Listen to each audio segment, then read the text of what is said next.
All right, gents. Ackers, James, I've spoken to Boise. I've spoken to Boise. I just need you to control it as well. If it stays at chat, that's fine. All right. James, get your arms around him. Just in here, Ash. Come on, Ackers. Strong tackle. Ackers off. 3. Wait. Ackers. He's a determined little fella, you know. He was quiet, but he was tough. And I'm sure that's the first word people would say about him, was tough. And people had so much respect for him. But they just didn't respect his toughness and his courage.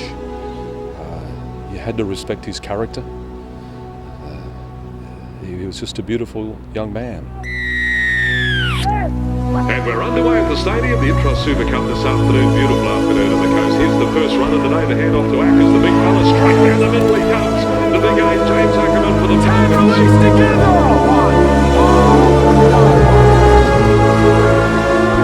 Standing square. 2. Holding it away. Go.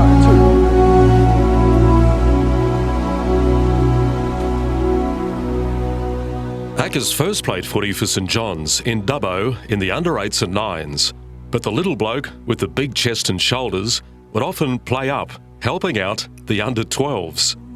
While still only 9 years of age, he played his first representative game for the Western Region under 11s.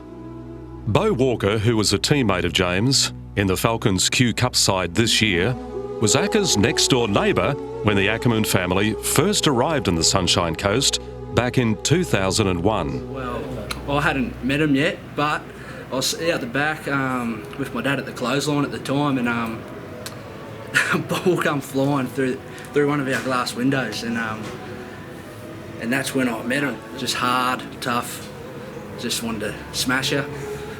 At times I wanted to get back over the fence. He'd send me through the fence palings at times. We'd break some. Soon after the family had made the move to the Sunshine Coast, James turned up for pre-season training at the Caloundra Sharks. There's just this country kid rocking up. He's just the same face that he had, and then because he was so quiet, coach asked his name. What's his name? Oh, what's your name, James? What's your name? And then he said Acko. I think he said Acko. And then the coach didn't hear him. He said it again. Still didn't hear him. And then I piped up and said his name's Ackers, and yeah, it just stuck from then. Ackers and Todd and Ackers.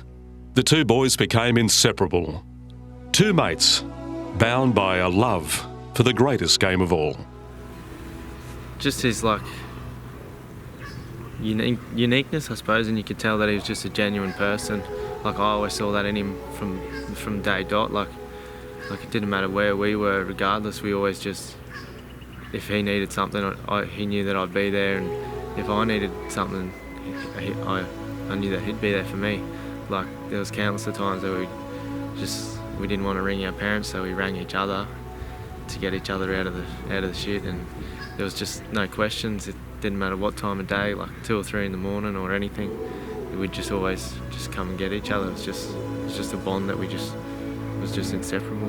In 13s and 14s, both boys came across to play with us at the Kawana Dolphins. It was the beginning of a friendship that would take us on an unforgettable journey through schoolboy football at the Mountain Creek Rugby League School of Excellence program. It would have meant the world to him, just playing with his mates. Just, the fact that we could come to school every day and just do what we loved with all the boys we loved was massive, and I know he would have appreciated that. He hated school, by all means, but football, he loved it, and he loved us boys, he loved you, loved his family, and the fact that he could do something he loved around the people he loved was massive. So there's a few songs, but there's the one that I really remember, and Todd remembers, is you come down there, sleep over there on the weekend, and he'd put on Uncle Cracker, Follow Me, just put on repeat the whole time, and him and Todd would be up arguing over to stop playing the song, and he didn't care that Todd didn't like it. He just wanted to listen to what he liked. You don't know how you met me, you don't know why you can't turn around and say goodbye. All you know is when I'm with you, I make you free, and can swim through your veins like a fish in the sea. I'm singing, follow me, everything is alright. You know, guys just dropped everything they were doing and, you know, got on flights from Sydney, Newcastle and Darwin, and we've all just been together, and that's the thing about rugby league is the mateship and the bonds you have over time. And you know, I haven't seen some of the boys for a while, but when we got together, it was like we've been together forever.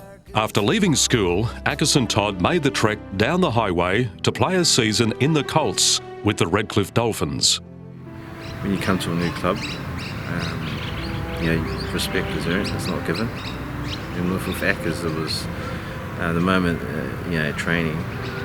You get a lot of guys who are, you know, they can train a house down, but come game time they go missing. But with Ackers, he got his respect in the first 5 minutes of the game.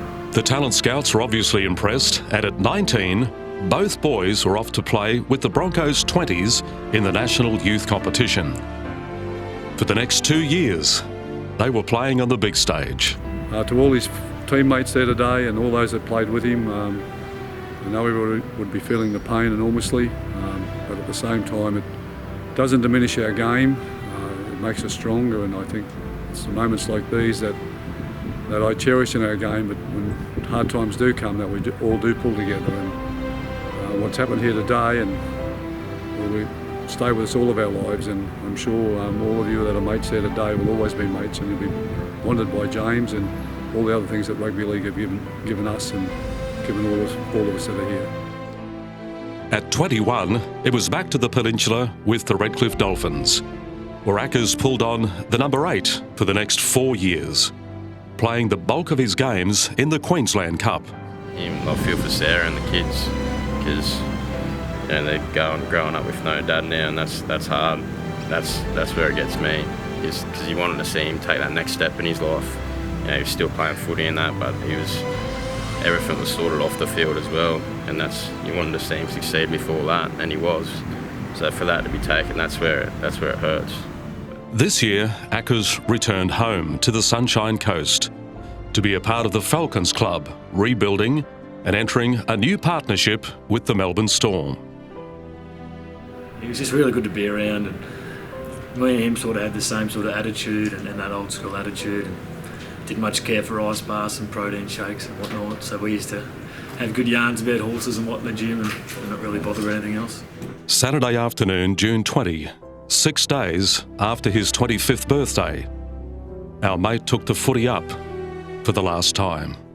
You know, that's massive. You know, we talk about being brothers, and you know, when we're out on the field, it's almost, you know, we're going into battle, you know, together as 17 blokes. So it's a tough thing to kind of comprehend that you lose one of you. You know, we call each other brothers, and the fact that we have is, you know, as I said, really tough. You know, nothing really mattered. I didn't really care about anything else other than, you know, I just couldn't keep my eyes from looking at him, and Jess and Chippo and everyone that was out there with him. And then, you know, I just felt for Broughy, you know. Twice we went over, gave him a hug. And The players and the response from the players, what memories do you have from that? Well, when it was all happening, I remember when I got Tom Murphy and sort of was going to say to him, you know, we're going to call the game off, and when I went over to him, he had tears in his eyes, and the Norse boys were unreal.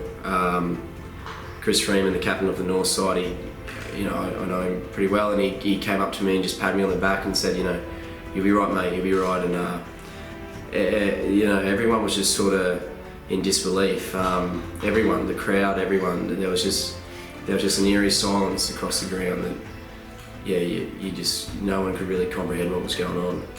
I would just like to make special mention to James's parents and his partner. Your handling of the situation has made it a lot easier for so many other people.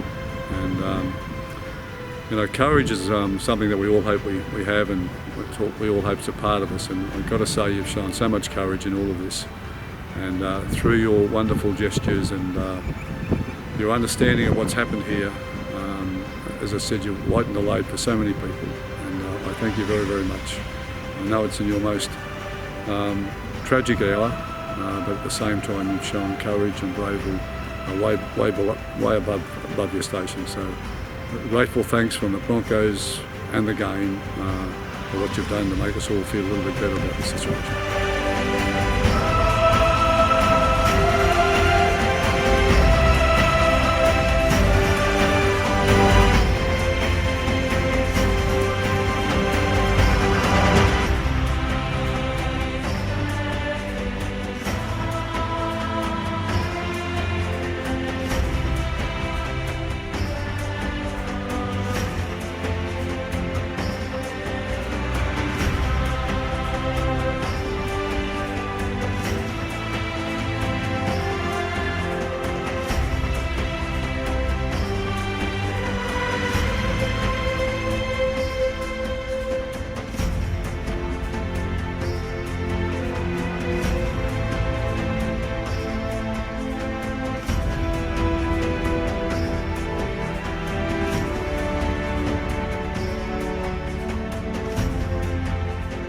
I don't think his mum and dad missed a game he played, you know, and they were there to see him play his last game. And I spoke to his mum this morning, and she said, you know, if we had to lose him, we lost him doing what he loved. You know, he was taking the football up, and that was his life. He lived for the game, you know. From the moment he could strap a footy boot on, that was just what he loved. And I would think that the most beautiful times of his life were with his mates and playing the game he loved.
Look at everything that's come and gone. Sometimes when I play my old six string, I think about you, wonder what went wrong.